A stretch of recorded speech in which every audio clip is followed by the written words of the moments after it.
Hi, this is Mark Sobowitz with a Clarion Voice. Today, we are very pleased to have with us my longtime friend, Laura Willison. And Laura, thank you so much for being with us today. We appreciate it. Oh, thank you so much for having me. Okay. Really appreciate being here. Laura, we go back a long way, and I know that you have a story to tell about your life. And so give us a little insight into you, how long you've been here, what you're doing now, and all that sort of stuff. Okay, so, well, I'm passionate for Jesus, number one. Um, my goal in life is to always give him glory and live for his glory. And I've walked through fire, I've walked through difficulty. I've had beautiful things in my life, and God has been so faithful. And so I've been here in this area about 23 years. And my late husband and I ran a senior home for 22 years, and it was a Christian ministry. And we just saved people all the time, kept people alive and rescued people and showed the love of Jesus. And it was just beautiful.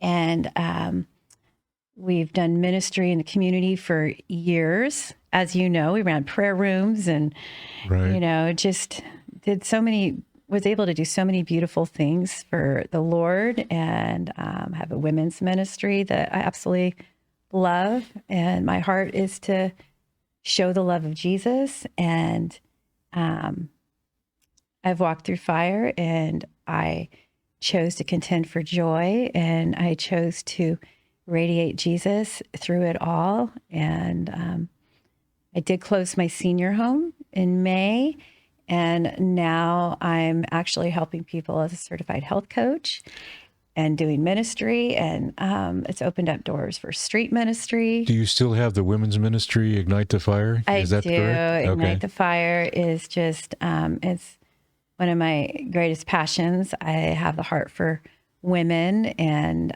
now that I'm not at a senior home 17 hours a day, I now get to go minister to people on a regular basis. Like, I have divine appointments all the time. Where does that take you as far as your ministry is concerned?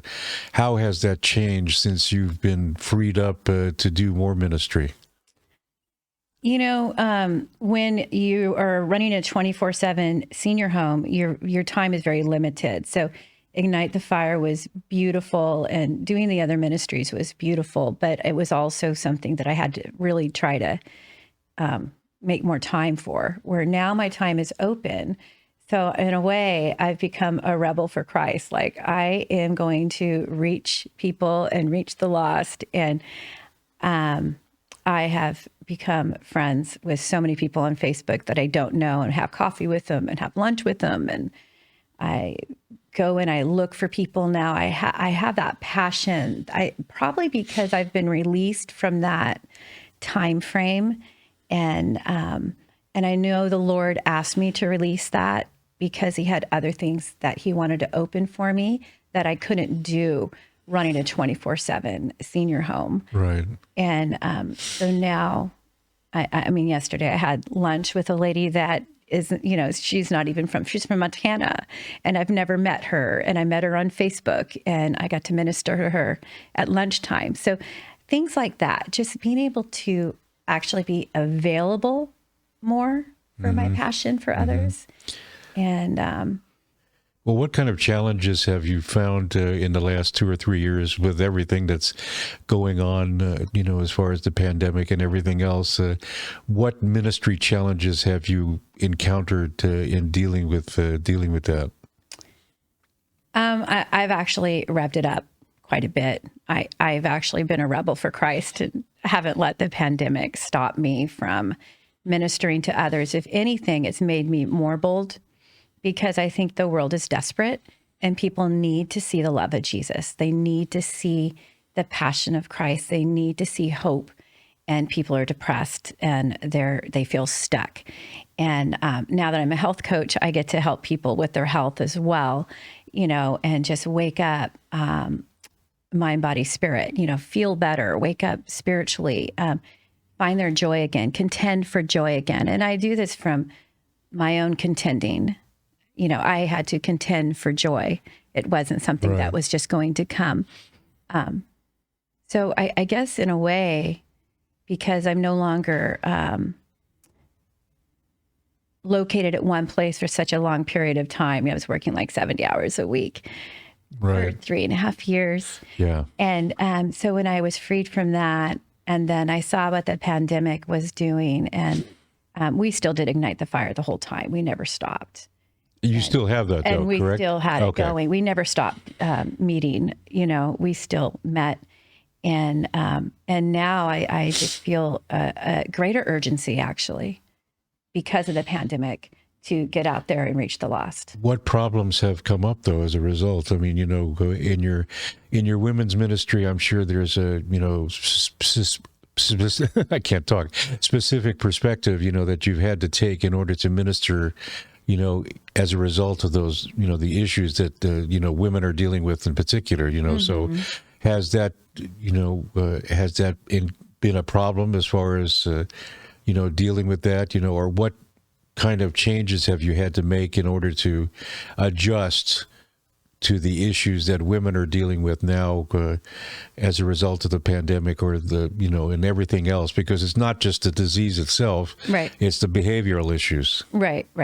Well, I think that because of what so many people are going through, my teachings and what we've pursued as a group of women, that's been revved up as well. Preparing the warrior for the battle, preparing women to stand bold and stay strong, no matter what their emotions are feeling, because emotionally, COVID has affected a lot of people. And so in order to stand above what those emotions were created, we need to know who we are in Christ. We need to stand firm in who we are in Christ. And we need to know why we're standing firm in Christ. And if we dial in on that and we live for God's glory, and that's what this is a group of women that, this is not a sugarcoating group. This is a group of women that want to have more passionate growth for Jesus. They want to grow in Jesus. They're not satisfied with ordinary. They want to walk into the extraordinary. So I guess that would be that we rose up even higher, like the equipping ground has been more firm, establishing how we're going to stay strong and how we're not going to let the troubles of this world take us out. Instead, we're going to be built up to be forerunners, to be ready, to be the like the bride waiting for Christ with the oil in our lamps. So, and I think that we all feel that way. We all, we come in a desperate place knowing that in our own strength, we're going to fail. In our own strength, we can't do it. Right. But we all know that if we go to the foot of the cross, that turning around as well.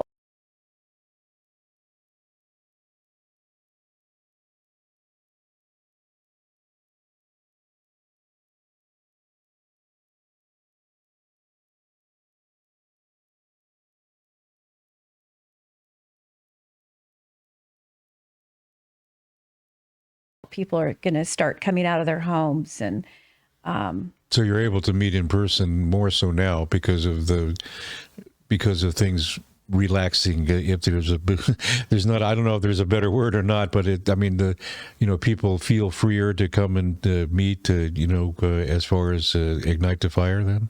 Well, we never stopped meeting in person. Oh, I see. Okay. We never stopped. Just because God is greater.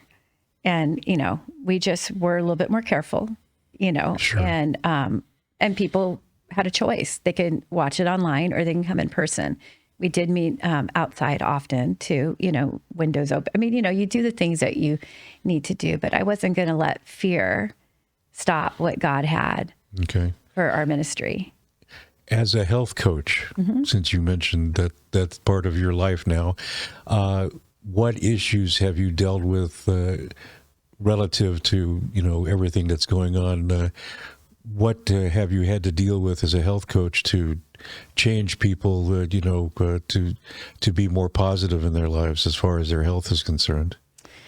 Well, myself, I lost 50 pounds. So that was a huge victory for me because I had taken care of everybody else but me. And so I need to look at that and say, why was that? Why did I not take care of me? Why did I take care of everybody else but me? And I think that a lot of people fall in that category. They don't give their own health value. And they're so busy caring, especially ministers. I mean, I've been a minister and I just always gave. And so now I get to come alongside people instead of keeping people alive for a living like I was doing in the senior home. Now I get to help people age differently and take back their health and hopefully not age like the elderly do. Like we need to age differently. So I find that there's definitely been a lot of emotional eating during COVID, a lot of emotional eating. There's more obesity right now than any other time before. Really? Oh, absolutely. That's interesting because I know that that's an issue that's been ongoing for years and years and years. But you mean because of everything that we're going through, it's accelerated? Oh, absolutely. People were depressed and they overate, did emotional eating. So right now, like the organization that I'm a coach for, we're the second largest growing company in the United States. That says a lot. So what happens? What happens when people take back their health? They wake up to dream again. They don't feel stuck anymore. They develop that passion. They find that passion again. They have that energy to thrive and that energy to do what they want to do. And, this is our temple, and we need to take care of it because when we take care of our temple, like when I go out and do street ministry, when I go and look for divine appointments, and when I say, Lord, this one, that one, Lord, who do we want me to minister today? I have the energy to do so. I don't want to just go sit on the couch and veg. I want to be out there. And so I see that happening with people taking back their health, and it is saving lives. Like I have diabetics, and that this program's saving their lives, and what an honor it is for me to come alongside people and wake them up that we don't have to be emotional eaters, that God is going to be the one that gets us through our emotions. And I'm finding people that have been abused or, sexually abused or, verbally abused that are very obese, and they've used food to deal with it. And now they're afraid to be thin because the fat has protected them. And so I'm actually on the phone ministering to people as well on that area that, we need to trust God. We need to give this to God. It's interesting to think about the fact that obesity has been a problem forever. Yes. Okay. So is it because of the pandemic that it seems to be people are becoming more aware of that, and that they're suddenly coming to grips with the fact that, okay, I can't go out because of the way, so they're dealing with their health issues more so because they're in that confined environment? Or I think what's happened is people have jumped on the scale and said, oh my gosh, I've gained 20 pounds since I've been locked up from COVID. I need to do something. Okay. And people are finding that they're not feeling good. They don't have the energy.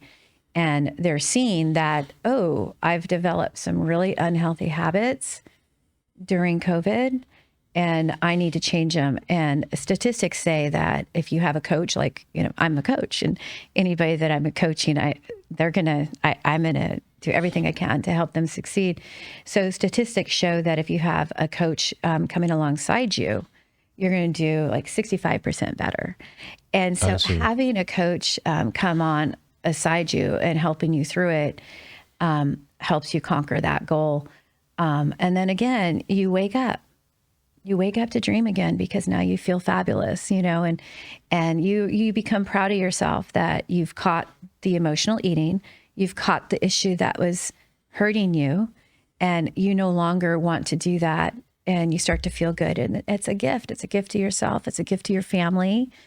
And but this has raised the awareness of that problem more so. Yes.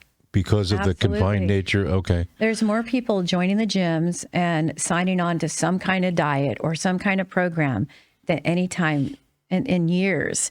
And what I love about what the journey I'm on is it focuses on the mindset. So it's not a diet. It focuses on the mindset. It has whole education and journaling and it has coaching, and then it has the nutrition, and it's a whole, mind, body, spirit. Right. So it's different. It's going to equip your mind to see your downfall and change it, Okay. Yeah. So that's really brought that to light even more so than ever before. Yes. Interesting. Yes. So, what besides the psychological issues that you have to deal with, with the emotional eating, because I could attest to that. Yeah. Because I've been that way forever, and it's just my mindset is that I changed, because I got scared out of my wits by my doctor when I had my physical about something that was going to be a problem if I didn't correct it. Right. So I took care of it. Right. And there are not everybody is capable of doing that. So do you have people that are sort of starting from the beginning, so to speak, and you have to sort of nurture them a little bit to develop that mindset? Do you have resistance from people, when you're dealing with the program, as far as the behavioral issues, because it's not easy to get out of a habit. Yes. Yeah. Well, I think that fear is a big thing. People are afraid of failing, and a lot of people have tried everything. So they're afraid to try again. But fear is a lie from the enemy. So we need to contend for our health and our joy and our life. So I think dialing into what is your why. Your why was your doctor said you need to do something. Right. My why is that, I want to be there for my kids. I want to be there for my grandkids. I want to be healthy. I want to be strong. I want to be used for God's glory, and I want to be healthy. So once you dial in what your why is it health reasons? Is it, it's a gift to your family? There's people that if they don't do something now, they're going to die, And so I get the privilege of being on the phone with them and helping them walk through it and change their mindset. So it is definitely a mindset shift, but it's really narrowing it down to what is it that you want? What is your why? Why do you want to be healthy? Interesting. And so that is part of the process, a whole evaluation of what is your why? What would life look different for you? Are you, I have a lady that's a diabetic, and her blood sugars are over 300, and she's done insulin shots, and now her blood sugars are 100. I mean, it's saving her life. Her why is that she wants to be alive for her family. And she knows that this journey is going to do that for her. Not only physically, but do you get a chance to minister to these people spiritually as well?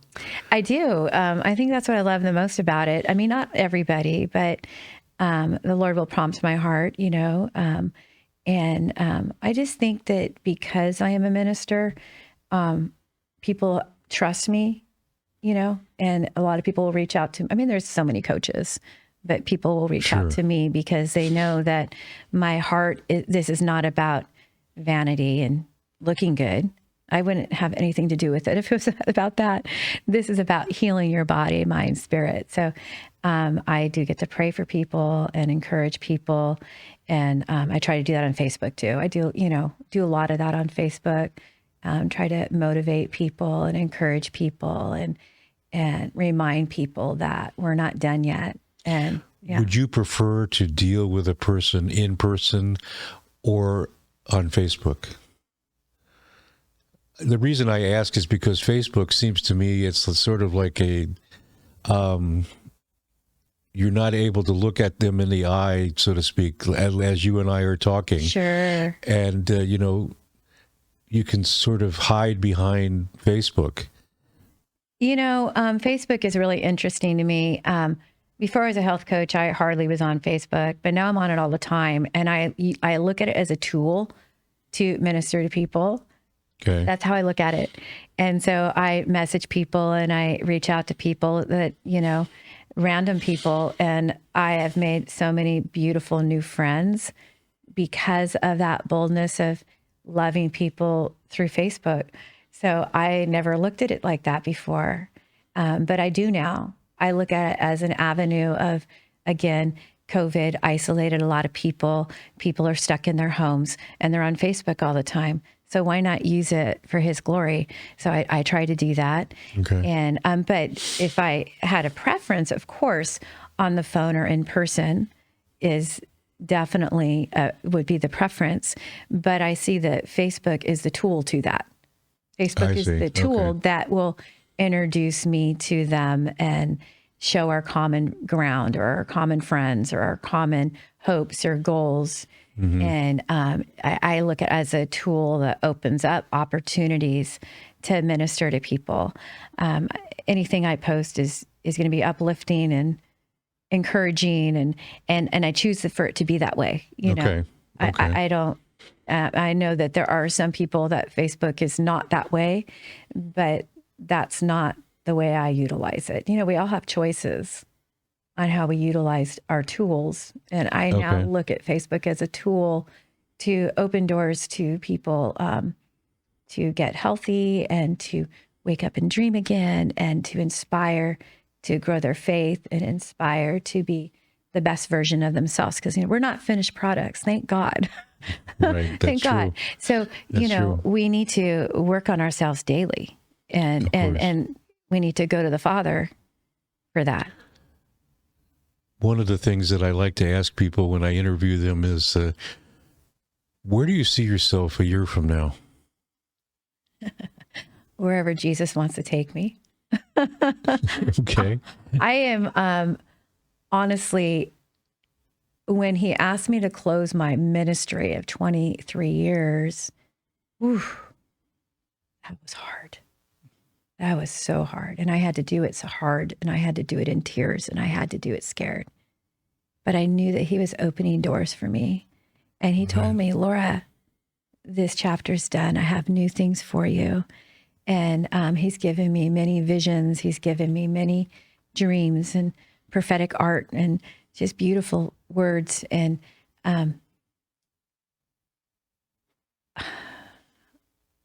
when you've gone through as much loss as I have and as many changes as I have, and the desperation that I have, I think you look at life so differently.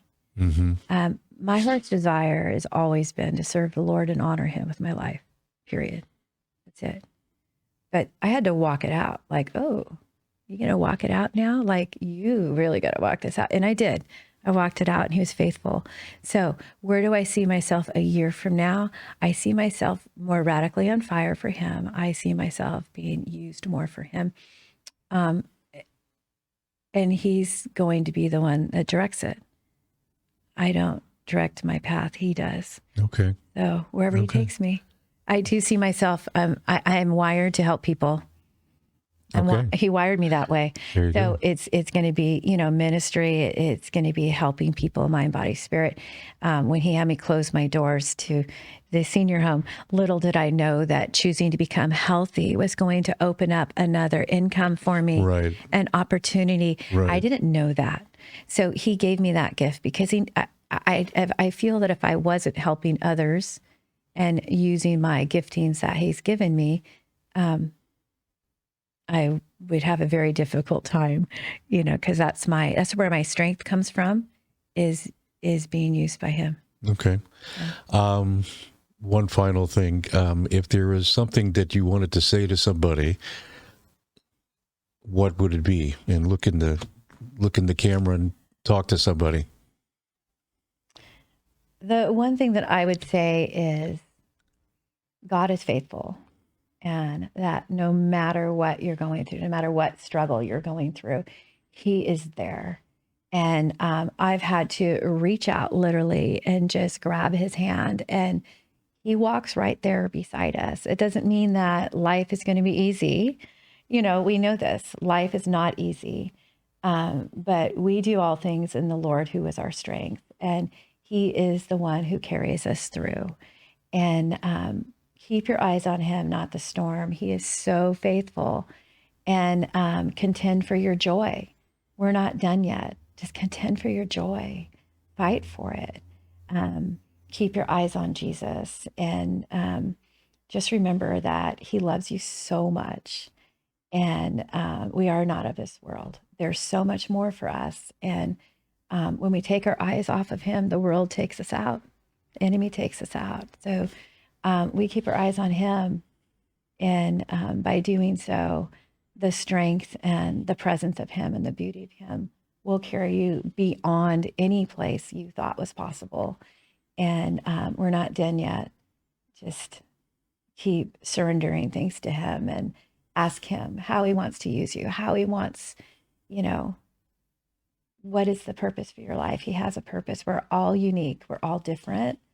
And he's going to use each one of us and each of our testimonies for his glory when we allow him to. So don't get overwhelmed by the world. Keep your eyes on Jesus, and know that you are beautifully and wonderfully made, and he has a purpose for your life, and you're not done yet. And contend for that joy and contend for his presence, and trust him in all things. Thank you, Laura, my dear friend. I appreciate you being here.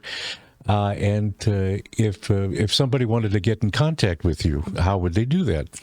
Well, they can look me up on Facebook, Laura Willison. They could, what do I give them, my phone number, or do I don't know if, I guess look me up on Facebook. Fair enough. I think that would be, Laura Willison, or you can look up Ignite the Fire Women's Ministry. That's on Facebook as well. So for any of you women out there that is looking for a women's group, it's for women only, where they're beautiful women that are growing in the Lord, and they're only going because they want more of Jesus. This is a place where you go to develop your faith and develop who you are in Christ. So if you're looking for that, we'd love to have you. So look up Ignite the Fire Women's Ministry on Facebook. Look me up for health coaching. I would love to come alongside you. And just, I would think that would probably be the best way. Okay. Or they could reach out to you, and you're welcome to give my phone number out. Okay, fair enough. We appreciate you being here, dear. It's been a pleasure. And hopefully you'll take advantage of what Laura's offering as far as getting in contact with her to get yourself healthy, both physically and spiritually. And you want to reach out to her through Facebook, and also Ignite the Fire, which is her women's ministry, which has been ongoing for years and years. Mm-hmm. And so we hope that you'll take advantage of that as well. This is Mark Sopowitz with a Clarion Voice.